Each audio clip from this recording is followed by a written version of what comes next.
imagine a simple law. I've talked about this for a lot of last year. I'll say it again. Single day voting on election day as a national holiday with paper ballots and government-issued voter ID to match the voter file. And I personally would go one step further. I would also say English as the sole language that appears on a ballot.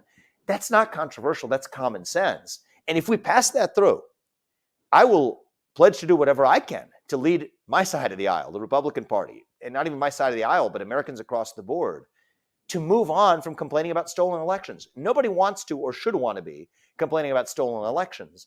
But we have the ability to move past that if we pass a common sense measure of single day voting on election day as a national holiday with paper ballots and government issued ID to match the voter file. That is literally what they already do in Puerto Rico. It's possible in the United States. If somebody wants to give me the best argument against requiring voter ID and even having a single day as election day as a national holiday that can unite us, and think about what that would do for our country, a single day where we all recognize our civic purpose and come together as Americans to exercise that civic duty. I'd wait for the best counterargument to that. I haven't heard one yet. And the fact that that is controversial, or even a far more watered down measure like the SAVE Act that isn't going to now pass Congress or the Senate, the fact that that's controversial actually sows further doubts, and understandably so, around what exactly it is they're trying to preserve about the way we're conducting elections right now. That feeds the very concerns we have about election integrity.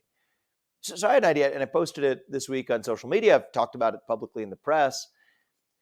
My view is, in the interest of the country, even before we get to passing that statute, I think we have room for an even more modest win-win, which is to say that if we do get the SAVE Act through the election, Republicans, including Donald Trump, can just step up and say, you know what, if we pass the SAVE Act right now in advance of this election, and I know there's some smart voices who also have even tactical administrative objections to that. We have registrations have already taken place. So the SAVE Act passing it now versus a year ago is going to have even a more blunted effect, but it still would have some powerful effect on sending a signal that it is a crime, a federal crime, to vote in an election as a non-citizen for federal office. Even that could have an effect on this election and public trust in this election.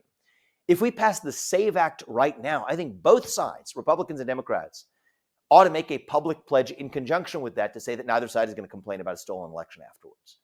Now, I know that involves some level of sacrifice for each side. We're still not going to have perfect elections this time around if we pass the SAVE Act, but it's at least going to be a step in the direction of what we know is at least a more secure election in the United States. And the fact that we can't do that, the fact that that itself is controversial, does raise serious concerns in this country.